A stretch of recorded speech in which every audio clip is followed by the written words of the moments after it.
나는 지금 내 어린 시절의 추억이 깃든 낡고 삐걱거리는 작은 침대 위에 앉아 모든 것이 어떻게 이토록 처참하게 무너졌는지 믿으려 애쓰고 있다. 불과 6개월 전만 해도 나는 인스타그램에 화려한 약혼 사진을 올리며 지인들의 부러움 섞인 찬사를 즐겼고 강남의 유명 예식장에서 열릴 꿈에 그리던 결혼식을 계획하고 있었다.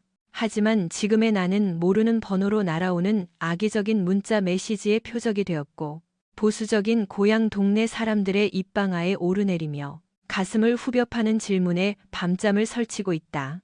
도대체 왜 나 자신을 이런 구렁텅이에 빠뜨렸을까? 내 이름은 하은이고 나는 지훈과 약혼한 사이였다. 겉보기에 우리는 누구나 부러워할 만한 완벽한 커플이었다.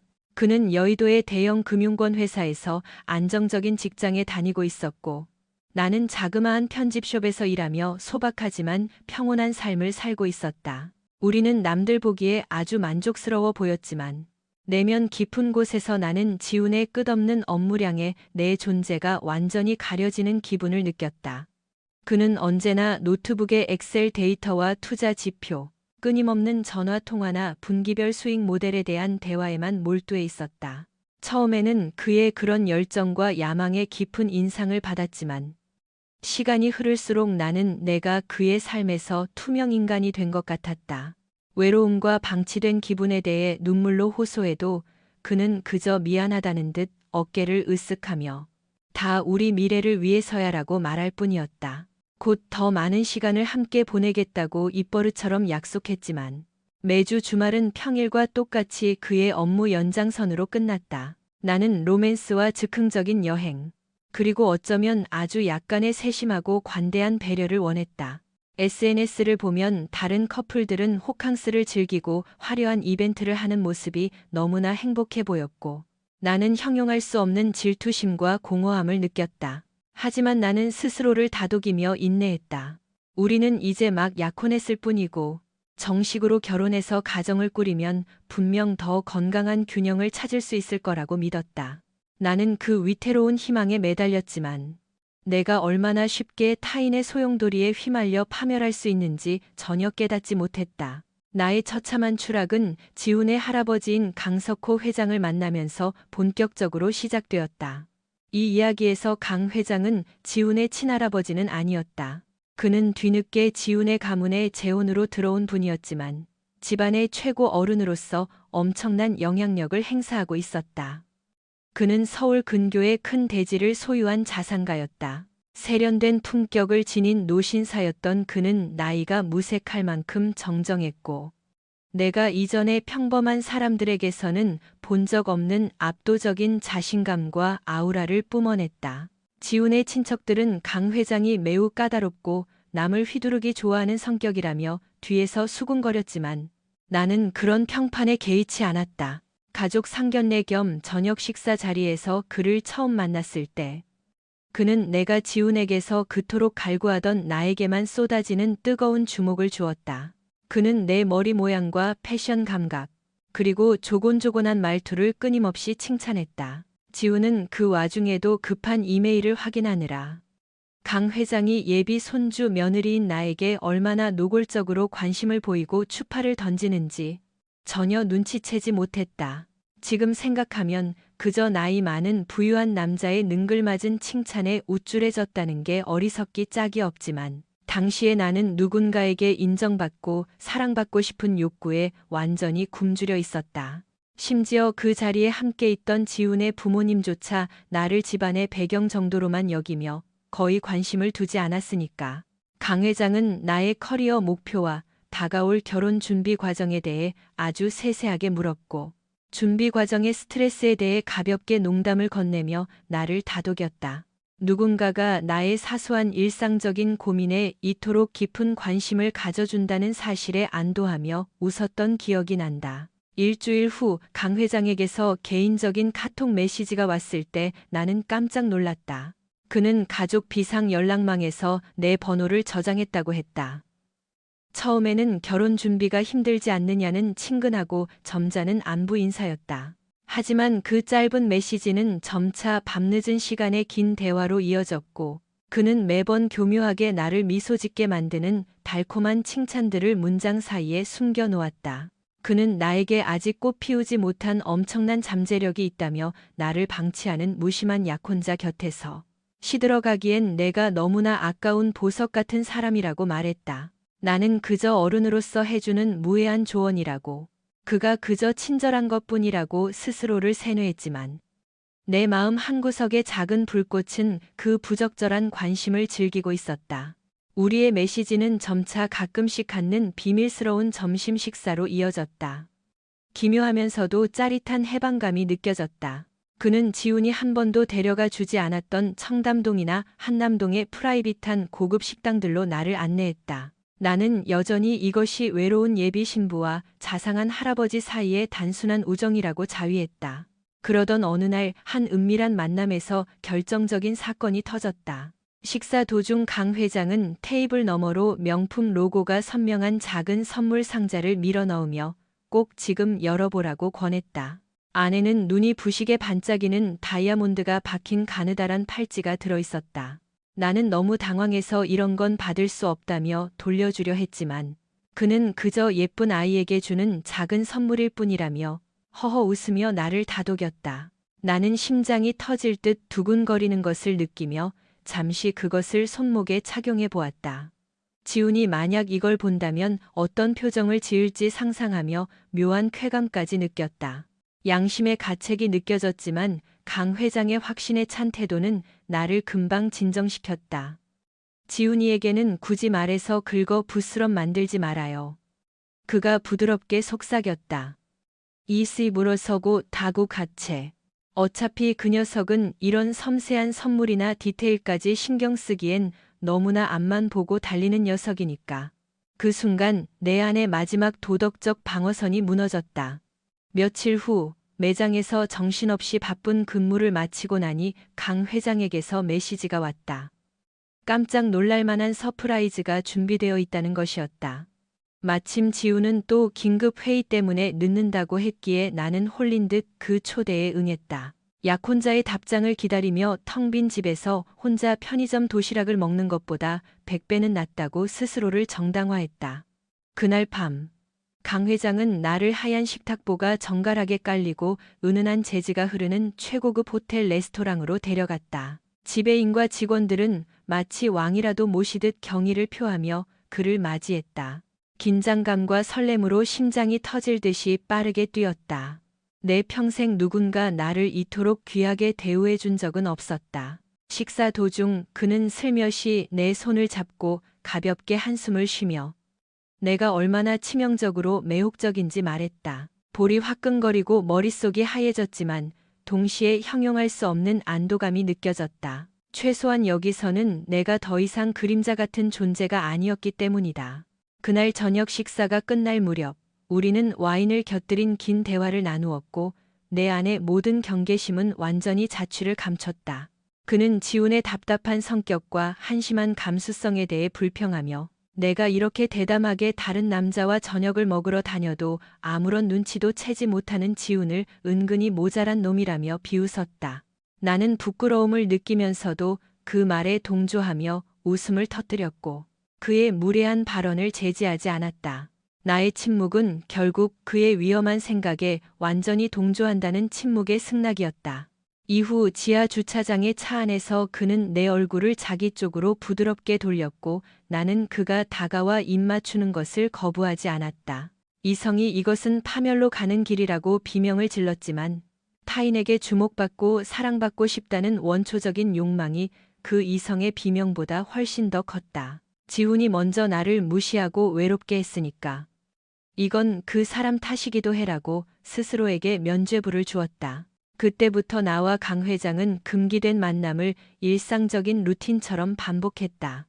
그는 수시로 고가의 보석, 한정판, 향수, 그리고 내가 부모님 눈을 피해 침대 밑 깊숙이 숨겨둔 수천만 원대의 명품 가방들을 선물했다. 거절하려 할 때마다 그는 이 정도는 너에게 사소한 장난감일 뿐이라며 나를 치켜세웠고 너 같은 미인은 이런 것을 누릴 자격이 차고 넘친다고 말했다.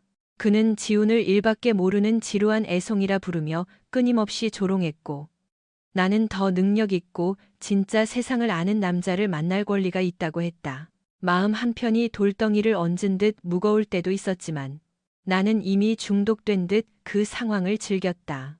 나 또한 지훈과 대화할 때 속으로 그를 비웃기까지 했다. 하지만 정말로 결혼을 취소할 생각은 꿈에도 없었다. 이건 그저 결혼 전 마지막으로 즐기는 아슬아슬한 유희일 뿐이며 결혼식만 올리면 이 모든 관계를 깔끔하게 정리하고 현모양처로 살 것이라고 굳게 믿었다. 내가 얼마나 어리석고 순진했던 것일까? 아니면 끝을 모르는 오만함에 빠졌던 것일까? 나는 이 위태로운 상황을 내가 완벽히 통제할 수 있다고 믿었고 아무도 눈치채지 못할 것이며 지훈의 무관심이 나에게 이런 은밀한 탈출구에 대한 권리를 부여했다고 믿었다. 상황은 점점 더 대담하고 파격적으로 변해갔다. 우리는 가끔 그가 가명으로 예약한 특급 호텔 스위트룸에서 만났다. 나는 퇴근 후 대학 친구를 만난다는 거짓 핑계를 대며 부모님과 지훈의 눈을 피해 몰래 빠져나갔다. 스릴과 죄책감이 뒤섞인 묘한 감정 속에서 어느 날 만남 도중 강 회장이 가방에서 다급하게 푸른색 알약 하나를 찾는 것을 목격했다. 그는 나이 탓을 하며 기운을 좀 써야겠다고 투덜거리더니 약을 삼켰다. 그 순간의 공기는 정말 견디기 힘들 정도로 어색했다. 나는 옷이 반쯤 흐트러진 채로 침대 옆에 서서 당장이라도 도망쳐야 할지 아니면 계속 남아있어야 할지 판단이 서지 않았다. 그는 몇 분만 기다리라며 나를 강압적으로 붙잡았다. 도대체 내가 여기서 뭘 하고 있는 거지? 이건 정말 이상해라고 생각하면서도 나는 결국 그 자리에 남았다. 그 비참한 행위 뒤에 올 그가 주는 가머니 요설과 인정의 말들이 너무나 고팠기 때문이다. 초조하면서도 역겨운 기분이 동시에 들었다. 내가 로맨스 소설에서 꿈꿨던 부드럽고 열정적인 장면과는 100만 광년쯤 떨어져 있었고 모든 과정이 기계적이고 억지스럽게 느껴졌다. 나는 속으로 강 회장의 그 이른바 도구가 제대로 작동하지 않는 민망한 상황에 대해 짜증을 내며 약효가 나타나기를 기다리는 그 우스꽝스럽고 기묘한 정막을 견뎠다. 내가 고작 이런 한심한 장면을 위해 내 모든 커리어와 관계를 위험에 빠뜨리고 있는 걸까 하는 근본적인 회의감도 들었다. 하지만 그는 금세 화려한 칭찬과 내일 갈 비싼 레스토랑 이야기, 그리고 지훈이 나를 얼마나 시시한 여자로 취급하고 있는지에 대한 교묘한 이간질로 내 마음을 다시 붙잡았다.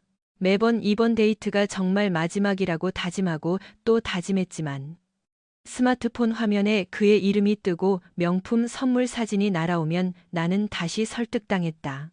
내 변명은 언제나 똑같았다. 지훈이 나를 방치해서 나를 이런 괴물 같은 상황으로 떠밀었다는 것. 지훈이 정말로 나를 사랑했다면 내가 들고 다니는 새 명품 가방의 출처나 나의 수상한 퇴근 시간 정도는 한 번쯤 의심하고 물어봤어야 하는 게 아닐까? 아이러니하게도 지훈은 결혼식을 불과 몇 주 앞두고 갑자기 세심한 관심을 보이기 시작했다. 동물적인 감각으로 무언가 잘못되었다는 것을 느꼈는지도 모른다. 그는 토요일 하루를 통째로 비와 함께 신혼집에 놓을 가구와 꽃을 보러 가자고 제안했지만 나는 그의 갑작스러운 진심을 냉소적으로 비웃었다. 이미 강 회장이 주는 자극적인 물질적 공세와 화려한 찬사에 완전히 길들여진 상태였다. 지훈은 이제 그저 내 화려한 앞날에 방해되는 불필요하고 지루한 장애물처럼 느껴졌다.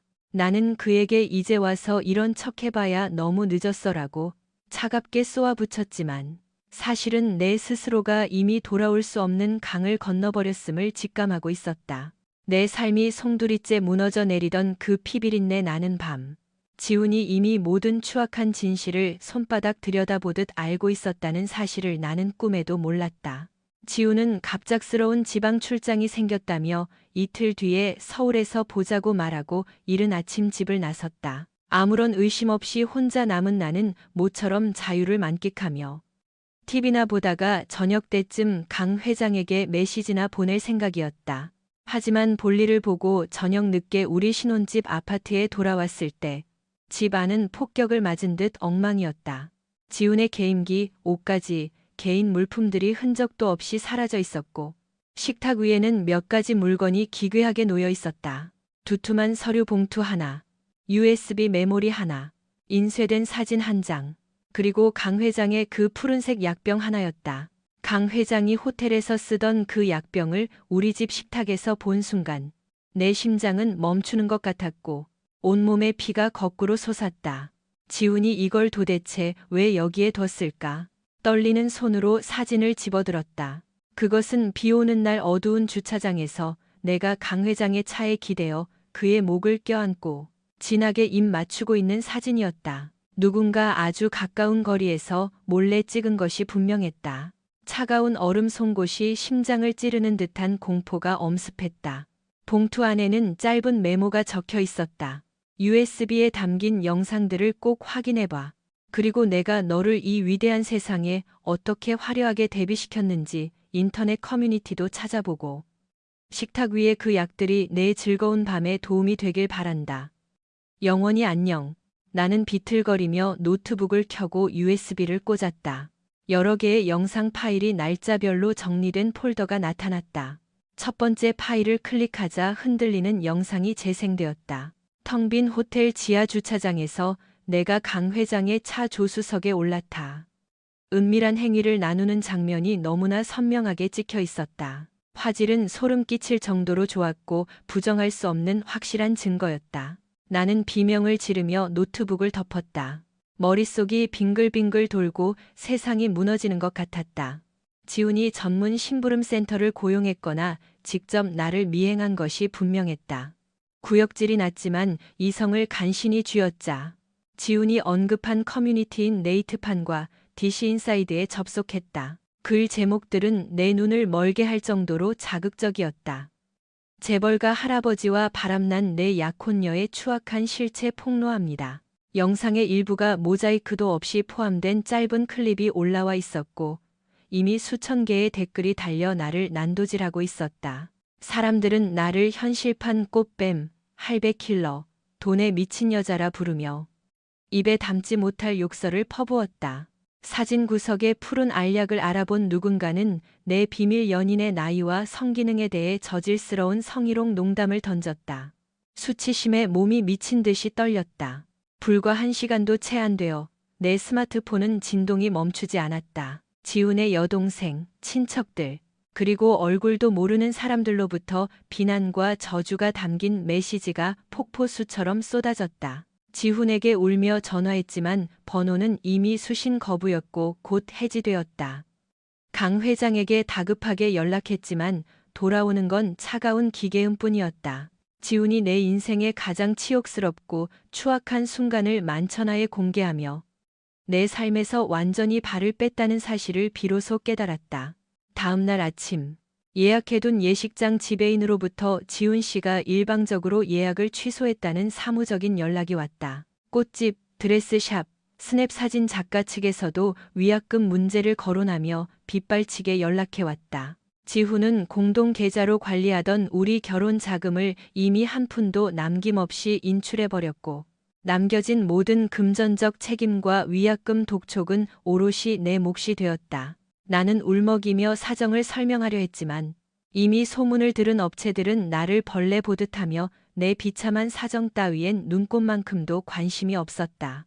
지훈의 고모와 이모들은 나를 가문의 수치, 더러운 년, 성도착자라 부르며 다시는 우리 집안 근처에 얼씬도 하지 말라고 소름 끼치는 음성 메시지를 남겼다. 나는 극도의 충격과 분노, 자괴감 속에서 아무런 대꾸도 할 수 없었다.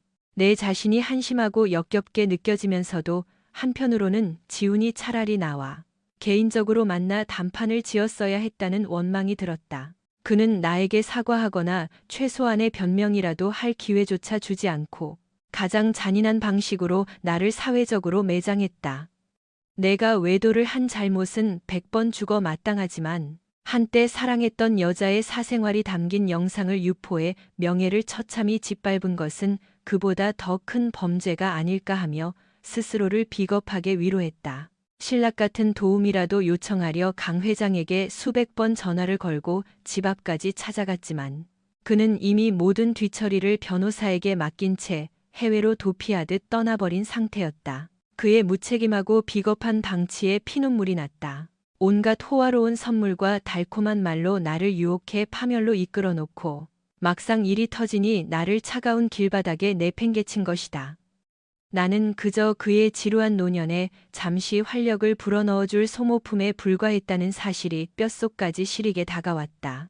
신혼집 아파트에 남은 내 짐들을 챙길 여력도 없이 나는 쏟아지는 눈물로 앞이 보이지 않는 채 고향 부모님 댁으로 차를 몰았다. 부모님께는 그저 성격 차이로 파혼했다고만 울먹이며 세부 사항을 숨기려 했지만 정보와 시대의 소문은 빛보다 빨랐다. 어머니는 이웃 아주머니가 보여준 커뮤니티 글을 통해 모든 추악한 진실을 알게 되셨고 그날 이후 나를 짐승 보듯 하며 단 한마디도 섞지 않으셨다. 아버지는 식음을 전폐하고 격노하시며 어떻게 딸이라는 자식이 아버지뻘 되는 남자와 그런 짓을 벌여 가문을 망신시킬 수 있느냐며 몽둥이를 휘두르셨다. 우리 가문의 수치, 죽어서도 씻지 못할 치욕이라는 말이 매일 내 가슴에 비수처럼 박혔다. 지훈이 나를 이토록 가혹하고 처절하게 벌주고 있다고 부모님께 소리치고 싶었지만 그 어떤 항변도 이미 신뢰를 잃은 나에게는 통하지 않았다. 온라인상의 증오 섞인 메시지는 밤낮을 가리지 않고 계속되었다. 어떤 이들은 돈에 미쳐서 뇌까지 팔아버렸냐며 비웃었고 내 인스타그램 계정은 이미 조롱 섞인 민매과 욕설로 가득 차 폐쇄할 수밖에 없었다. 하룻밤 사이에 나는 평범한 여성에서 사회적 낙오자이자 전 국민의 공공의 적이 되었다. 결국 편집숍 일도 계속할 수 없었다. 평소 친하게 지내던 매니저 언니조차 가게 평판이 나빠지고 손님들이 수군거린다며 사실상 해고를 통보했다. 번호를 3번이나 바꿨지만 소문은 그림자처럼 나를 끈질기게 따라다녔다. 지훈의 친척들은 예물로 받은 것이 있다면 당장 근방에 팔아서라도 돈을 돌려내라고 법적 대응을 예고했다. 하지만 지훈이 준 다이아 반지는 이미 그가 짐을 뺄 때 가장 먼저 챙겨가 버린 뒤였다. 그 지옥 같은 난장판 속에서도 나는 강 회장이 호텔 침대 위에서 약효가 나타나기를 기다리며 투덜대던 그 한심한 밤의 기억이 자꾸만 오버랩되었다. 화려한 금태 안경을 쓰고 늙어버린 자신의 신체를 저주하던 추한 노인과 마치 도착하지 않는 버스를 기다리듯 멍하니 발을 까딱거리며 서 있던 나의 모습. 그 우스꽝스럽고 기괴한 비극이 내 인생을 이토록 철저히 파괴했다는 사실이 너무나 허망하고 꿈만 같았다. 고등학교 때부터 가장 친했던 친구에게 전화를 걸어 속마음을 털어놓으며 도움을 청했지만 그녀는 네가 자초한 일이야. 나까지 연루되기 싫으니 연락하지 마라는 차가운 절교 선언만 남겼다. 나는 커뮤니티 운영자들에게 눈물로 호소하며 글을 내려달라고 빌었지만 이미 수만 개의 단톡방과 텔레그램으로 퍼져나간 복사본을 막기엔 역부족이었다. 모든 잘못을 지훈의 무관심이나 강 회장의 교묘한 유혹 탓으로 돌리며 스스로를 정당화하려 애썼지만 부모님은 내 마지막 도피처마저 꺾어버렸다. 너도 사리분별할 줄 아는 30살 성인인데 옳고 그름을 정말 몰랐느냐는 아버지의 꾸짖음에 나는 아무 대답도 할 수 없었다. 파혼으로 인한 위약금을 정산하기 위해 평생 모은 노후 자금을 내주신 부모님의 뒷모습을 보며 나는 죽고 싶은 심정뿐이었다. 밤마다 잠을 이룰 수 없었다. 식탁 위에 놓여있던 차가운 USB, 나를 비웃는 듯한 불륜 사진, 그리고 조롱하듯 놓여있던 푸른 약병들이 환상처럼 눈앞을 떠다녔다. 지훈은 정말 잔인한 복수기다. 그는 나를 전 국민의 술안주이자 웃음거리로 만들었다. 물론 내 내면의 작은 목소리는 내가 그에게 복수의 날카로운 칼날을 쥐어주었다고 속삭였지만 그렇다고 해서 한 사람의 인생을 이토록 공개적으로 도륙하는 것이 정당한가에 대한 의문은 여전히 남았다. 명예훼손이나 사생활 침해, 성폭력 처벌법상 카메라 등 이용 촬영죄로 고소할까도 진지하게 고민했지만 변호사 상담 결과 영상이 찍힌 장소가 공공장소인 주차장이고 내가 적극적으로 동조하는 모습이 담겨 있어 승소가 어렵다는 비관적인 답변만 들었다. 게다가 아버지는 더 이상 추잡하게 언론에 오르내리는 게 싫다며 제발 여기서 멈추라고 하셨다. 원래 우리 결혼식이 열렸어야 할 화창한 토요일이 왔지만 축복의 박수 대신 집안에는 장례식장 같은 침묵만이 가득했다. 나는 하루 종일 방 안에 틀어박혀 벽만 바라보았다. 사람들은 지훈이 이미 사표를 던지고 연고도 없는 다른 도시로 이주했거나 아예 해외 법인으로 나갔다고 추측했다. 지훈도, 나를 유혹했던 강 회장도 연기처럼 완전히 증발해버렸다. 오직 나만이 이 거대한 폐허 속에 홀로 남겨져 세상의 모든 오물과 비난을 온몸으로 받아내고 있었다. 부모님은 내가 다시 정신을 차리고 새 직장을 찾길 원하셨지만 구글에 내 이름 세 글자만 쳐도 나오는 그 추잡한 소문 때문에 면접 기회조차 얻지 못했다. 상담 치료를 받기 시작했지만 상담 비용이 나갈 때마다 눈치를 주는 아버지 때문에 그마저도 마음 편히 다닐 수 없었다. 상담사는 지훈에 대한 분노는 이해하지만 내 내면의 결핍과 잘못된 선택에 대한 책임도 분명히 인정해야 치유가 시작된다고 했다. 그 말을 듣는 것은 살점을 도려내는 것보다 더한 고통이었다. 매일 밤 나는 커다란 광장의 스크린에 내 치부가 담긴 영상이 상영되고 초등학생 아이들까지 나를 가리키며 비웃는 악몽을 꾸다 식은땀을 흘리며 깨어난다. 지훈과 단 한 번만이라도 얼굴을 마주하고 대화하고 싶다. 왜 그랬느냐고, 꼭 이렇게까지 해서 내 영혼을 죽여야만 했느냐고, 멱살이라도 잡고 따지고 싶다. 하지만 그는 끝내 나에게 그 어떤 작별 인사나 설명도 남기지 않은 채 유령처럼 사라졌다. 강 회장도 마찬가지였다. 그가 나에게 무릎 꿇고 사과하며 모든 것이 자신의 잘못이었다고 인정하는 허망한 꿈을 꾸기도 했지만 현실에 그는 자기 평판을 지키기 위해 어린 여자의 인생을 제물로 바치고 도망친 비겁한 노인네일 뿐이었다. 가끔 먼지 쌓인 가방 구석에서 청첩장 샘플을 꺼내본다. 영원한 사랑과 신뢰를 약속하던 그 문구들이 이제는 기괴한 공포소설의 한 구절처럼 느껴진다. 나는 그저 한순간의 화려한 환상과 저렴한 찬사에 눈이 멀어 내가 가진 소중한 모든 것들을 스스로 불태워버린 것이었다. 결국 나는 이 숨막히는 고향 동네를 떠나기로 결심했다. 부모님도 내가 영원히 이 집의 흉물로 남는 것을 원치 않으셨다. 아무도 나를 모르는 낯선 곳, 해외든 지방이든 어디든 가서 죽은 듯이 처음부터 다시 시작해야 한다. 하지만 새로운 사람을 만날 때마다 혹은 직장을 구할 때마다 누군가 내 추악한 과거를 검색해낼까봐 평생을 두려움 속에 떨며 살아야 할 것이다. 사람들은 잔인하고 인터넷은 영원히 잊지 않는다. 나는 아직 그 모든 화살을 무시할 만큼 강한 인간이 못 된다. 상담사의 권유로 지훈에게 보내지 못할 긴 편지를 썼다. 내 원망과 슬픔, 그리고 말로 다 못할 참회와 분노를 쏟아냈다.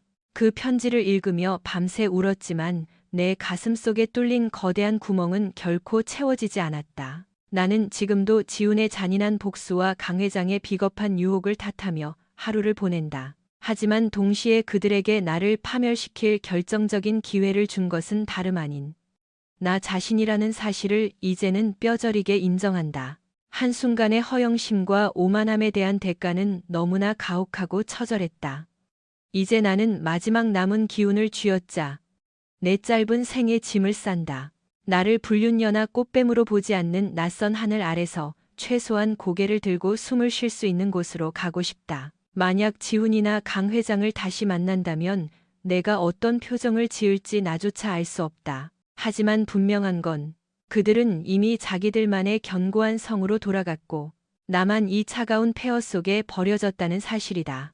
내 이름이 인터넷의 영원한 조롱거리가 된 이 잔혹한 현실은 절대 바뀌지 않겠지만 이제는 그 자학의 굴레에서 벗어나려 한다. 더 이상의 화려한 환상이나 껍데기뿐인 찬사에 기대지 않고 오직 내 발로 땅을 딛고 서서 이 오욕의 시간을 견뎌내야 한다. 그 대가가 비록 평생을 따라다닐 수치심과 고립이라 할지라도 나는 이 지옥 같은 시간을 뚫고 나아가야만 한다. 그것이 내가 내린 무책임하고 어리석은 선택들에 대해 내가 치러야 할 마지막 속죄이자 형벌일지도 모르니까. 나는 이제 방에 불을 끄고 내일이 오지 않기를 바랐던 예전과는 달리 어두운 길이라도 내 발로 걸어갈 준비를 한다. 이 비참한 이야기가 나의 끝이 아니기를 간절히 기도하며